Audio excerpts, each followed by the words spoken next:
Hello friends, welcome back to my channel দাদা study centre. তো বন্ধুরা, আজকের এই ভিডিওটিতে আমার আলোচনার বিষয় হলো সপ্তম শ্রেণীর যে গণিত বিষয়টা আছে, সেই সপ্তম শ্রেণীর গণিত বিষয়ে তোমরা প্রত্যেকে তোমাদের বইয়ের এই 10 নাম্বার পেজটি খুলে নাও। এই 10 নাম্বার পেজে আমি তোমাদের একের দাগ দিয়ে অঙ্কগুলি সমাধান করাবো। তো তোমরা প্রত্যেকে মন দিয়ে দেখো, আশা করছি প্রত্যেকটা অঙ্ক খুব ইজিলি বুঝতে পারবে, তোমাদের কারো কোথাও কোনো সমস্যা থাকবে না। এখানে বলেছে 2 টাকার 12.5% কত পয়সা, দেখি। ওকে, তো ভালো করে মন দিয়ে দেখে নাও। প্রত্যেকটা অঙ্ক করিয়ে দিচ্ছি, তোমরা মন দিয়ে অঙ্কগুলো করে নাও। ওকে,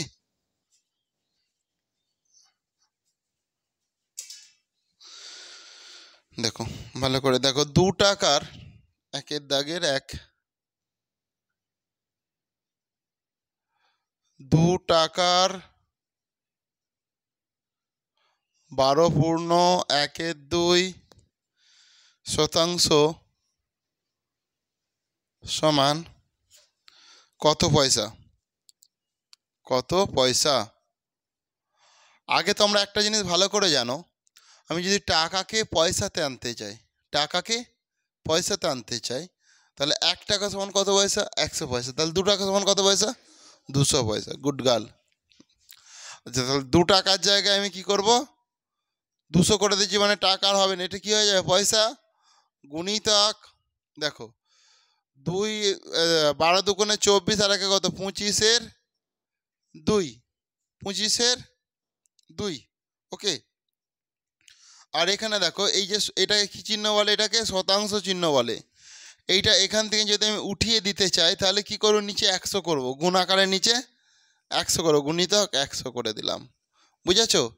সমান এত পয়সা লিখে দিলাম। কেন পয়সা লিখলাম বলো প্রত্যেকে? কারণ আমি টাকার জায়গায় তো 200 করে দিয়েছি, 2 টাকার জায়গায় 200 করে দিয়েছি, তাহলে তো পয়সা তো হয়ে গেছে। ওই জন্যই আমি টাকা থেকে পয়সাতে এসেছি। এরপর দেখো, কাটাকুটি করো। 2 100, 200, 100 100 কেটে গেল, তাহলে কত রইল? 25 পয়সা। আর 25 পয়সাই হবে তোমাদের সঠিক আনসার। কে বুঝতে পারোনি? প্রত্যেকে বুঝতে পেরেছো তো? করে নাও, প্রত্যেকে করে নাও।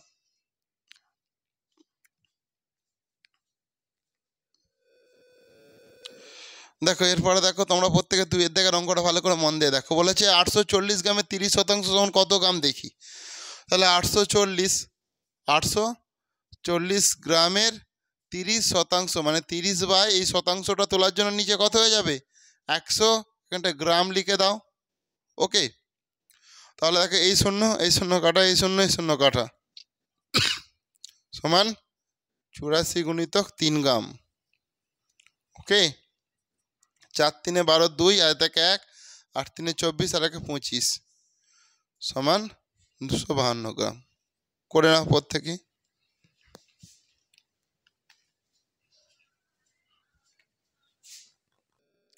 ভালো করে তোমরা মন দিয়ে দেখো। বলেছে 25 টাকা 8 শতাংশ সমান কত টাকা? এখানটা দেখো, 25 গুণিতক 8 শতাংশটা তোলার জন্য নিচে 100 করে দিলাম, এত টাকা করে দাও। ওকে, এরপর কাটাকুটি করো। 25 4 100, 4 দুগুণে 8, তার মানেই হবে 2 টাকা। করে নাও প্রত্যেকে। খুব সহজ অঙ্কগুলো আজকের অঙ্কগুলো খুবই সহজ। তো বন্ধুরা, এরপর তোমরা প্রত্যেকে 4 দাগের অঙ্কটা ভালো করে মন দিয়ে দেখো। 4 দাগের অঙ্কটাতে যেটা বলেছে, 55 গ্রাম 5 কিলোগ্রামের শতকরা কত, দেখি। তাহলে এখানে আমি কি করলাম? 55 55 গ্রাম করলাম। আচ্ছা, 5 কিলোগ্রাম সমান কত গ্রাম বলো? 5 কিলোগ্রাম সমান ড্যাশ গ্রাম। ড্যাশ গ্রাম কত গ্রাম জানো? দেখো, কিলোগ্রাম 5টা কিলোগ্রাম, হেক্টোগ্রাম, ডেকাগ্রাম, গ্রাম। তাহলে আর দেওয়ার প্রয়োজন নেই, গ্রাম পর্যন্ত চলে যাচ্ছে, মানে কিলোগ্রাম। দেখো 5টাই হচ্ছে তোমার কিলোগ্রাম, হেক্টোগ্রাম, ডেকাগ্রাম, গ্রাম। তাহলে 5 কিলোগ্রাম সমান কত গ্রাম? 5000 গ্রাম। তাহলে এটাকে আমাকে দেখো শতকরায় দেখাতে বলেছে।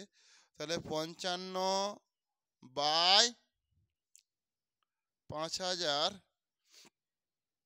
গুণিতক 100 দেওয়ার পর আমি শতকরা দিয়ে দেবো, 100 দেওয়ার পর শতকরা চিহ্ন দিয়ে দেবো, কারণ আমাকে এটা শতকরাতে বের করাতে বলেছে। বুঝতে পেরেছো? তাহলে এই শূন্য কাটা, এই শূন্য কাটা, 5 10 50, 5 একে 5, 5 একে 5।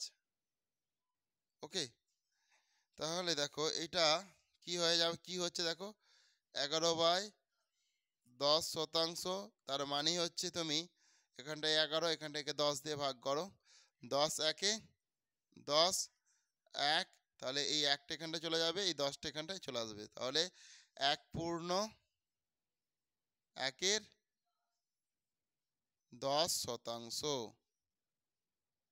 ওকে, 1/10। বুঝেছ?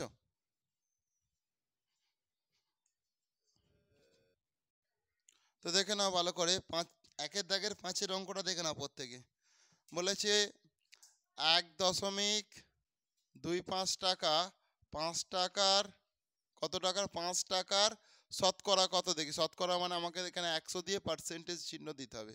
ওকে, তাহলে দেখো এখানটায় এই দশমিক তোলার জন্য কি 1, এরপর দুটো সংখ্যার জন্য দুটো শূন্য হবে, এই দশমিকটা তোলার জন্য কি হলো 1 হলো, দুটো সংখ্যার জন্য কি হলো, দুটো শূন্য হলো, তাহলে এই 100 কাটা, 5 দুগুণে 10, 5 5 25, সেই জন্য 25% হবে তোমাদের,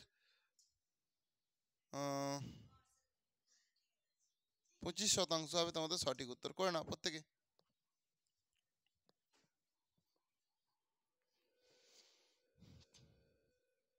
তো এরপর তোমরা প্রত্যেকে 6 দাগের অঙ্কটা ভালো করে মন দিয়ে দেখো। এখানে বলেছে 16 লিটার 1000 লিটারের শতকরা কত আমাকে দেখতে বলেছে। তার মানে 16টা কী করবো আমি ওপরে লিখে দেবো, যেরকম 1000 আছে 1000টা আমি কোথায় লিখবো, এর 16র নিচে লিখে দেবো বাই আকারে। এবার যেহেতু আমাকে শতকরায় চেয়েছে, তাহলে এখানটা আমি 100 দিয়ে পার্সেন্টেজ চিহ্ন দিয়ে দেবো। ক্লিয়ার হয়েছে? তাহলে এই শূন্য কাটা, এই শূন্য কাটা, তার মানে কি হবে দেখো 1.6 শতাংশ।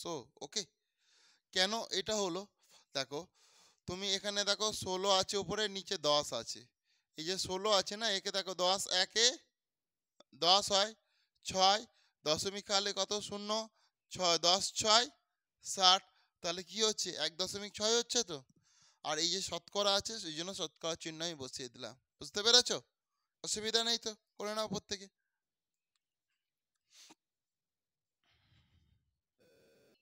প্রত্যেকে 2 দাগের অঙ্কটা ভালো করে মন দিয়ে দেখো। 2 দাগের অঙ্কটাতে যেটা বলেছে দেখো, বলেছে একটি বাড়ির এত অংশ রং করা হয়েছে। একটি বাড়ির কত অংশ, 1/5 অংশ রং করা হয়েছে। বাড়িটির শতকরা কত অংশ করা বাকি আছে হিসাব করি। ওকে, বাড়িটির শতকরা কত অংশ করা বাকি আছে হিসাব করি।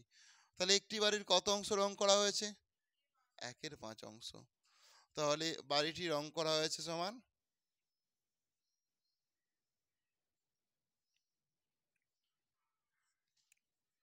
বাড়িটি বাড়ির বাড়িটি করি, বাড়িটি রং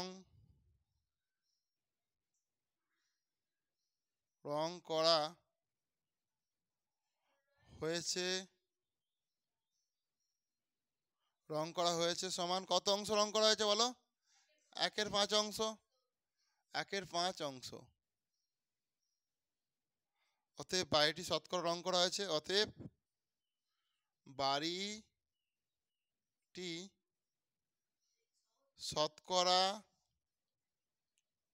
রং করা হয়েছে। তাহলে এটাকে আমি শতকরায় প্রকাশ করব। তাহলে 1/5 গুণিতক 100%, তার মানে 5 20 100, মানে 20% রং করা হয়েছে। বাড়িটির কত অংশ রং করা হয়েছে, 20% রং করা হয়েছে। পুরো বাড়িটা কত রং করতে হবে, 100% তো রং করতে হবে। অতএব বাড়ির কত অংশ রং করতে বাকি আছে, অতএব বাড়ির রং করতে বাকি আছে, অতএব বাড়িটিতে রং করতে সমান, বাড়িটিতে মোট রং করতে হবে সমান 100%। বাড়িটি মোট বাড়িটি রং হবে সমান 100%। বাড়িটি রং হবে সমান 100%। দেখো বাড়িটাতে আমি যদি 100% রং করি, রং করতে হবে বাড়িটাতে, আমার করা হয়েছে কত 20%, তাহলে আর কতটা বাকি আছে? 80% বাকি আছে। অতএব বাড়িটি শতকরা কত অংশ বাকি আছে? অতএব বাড়িটি শতকরা রং করতে বাকি আছে সমান 100 মাইনাস 20%, তার মানে হয়ে যাবে কত? 80% রং করতে বাকি আছে। ওকে, করে নাও, প্রত্যেকে করে নাও। বাড়িটি শতকরা রং করতে বাকি আছে সমান 80%। এরপর তোমরা প্রত্যেকে 3-এর দাগের অঙ্কটা ভালো করে মন দিয়ে দেখো। এখানে যেটা বলেছে দেখো, নূরজাহানের শ্রেণীতে 30% ছাত্রী আছে। শ্রেণীর মোট ছাত্র ছাত্রীর সংখ্যা 60 জন। হিসাব করে দেখি নূরজাহানের শ্রেণীতে মোট কতজন ছাত্র আছে। ওকে, ক্লিয়ার হয়েছে? ব্যাপারটা ভালো করে তোমরা এখানে ভালো করে মন দিয়ে দেখো। অঙ্কটা দু রকম ভাবে করা যায়। ওকে, দেখো অঙ্কটা দু রকম ভাবেই করা যায়। 30% মানে জানো? 30%, এই যে 30% ছাত্র আছে, এর মানে জানো? এই যে শতাংশ মানে কি? 30/100। তো তার মানে 100 জনের মধ্যে কতজন ছাত্র আছে? 30 জন। এটার মানে হচ্ছে এটা বুঝে গেলেই অঙ্ক হয়ে যাবে। বুঝতে পেরেছো? তাহলে দেখো 100 জন ছাত্রছাত্রীর মধ্যে ছাত্র আছে 30 জন। 100 জন, আরো অন্য নিয়ম আছে, সেটাও করিয়ে দেবো। 100 জন ছাত্রছাত্রীর মধ্যে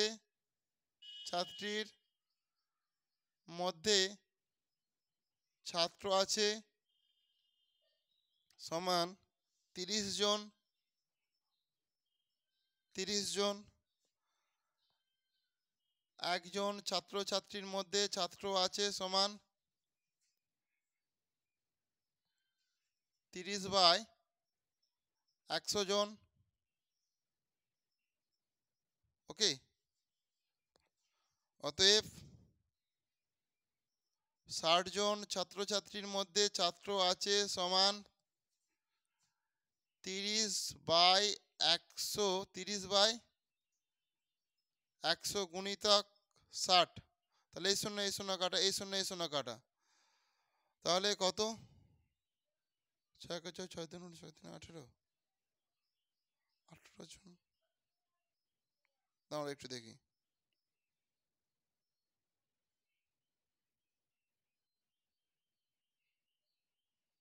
নূরজাহানের শ্রেণীতে 30% ছাত্রী আছে। আচ্ছা, দাঁড়াও, এখানে ছাত্রী হবে, ঠিক আছে। 100 জন ছাত্রছাত্রীর মধ্যে ছাত্রী আছে কতজন? 30 জন। ছাত্রী বলে দিয়েছিলাম, একটু দেখতে ভুল করেছিলাম। তাহলে একজন ছাত্রছাত্রীর মধ্যে ছাত্রী আছে 30/100 জন। 60 জন ছাত্রছাত্রীর মধ্যে ছাত্রী আছে, তাহলে দেখো ছাত্রী আছে 6 3 কত? 18 জন। তাহলে 18 জন ছাত্রী আছে। ওকে, এখানটায় ছাত্রী লিখে দিলাম। প্রশ্নতে বলেছে দেখো, তাহলে হিসাব করে দেখি নূরজাহানের শ্রেণীতে মোট কতজন ছাত্র আছে। তাহলে আমাকে ছাত্র চেয়েছে, অতএব এটা কিন্তু ছাত্রী। এই 18 জনটা মোটেও ছাত্র নয়, এটা হচ্ছে ছাত্রী। ছাত্রী মানে কি? মেয়েদেরকে বোঝায়। আর ছাত্র মানে কি? ছেলেদেরকে বোঝায়। তাহলে 60 জনের মধ্যে যদি 18 জন ছাত্রী হয়, তাহলে কতজন ছাত্র আছে? 60 থেকে 18 বাদ দিয়ে দিলেই হয়ে যাবে ছাত্র সংখ্যাটা। বুঝতে পেরেছো তো? অতএব নূরজাহানের শ্রেণীতে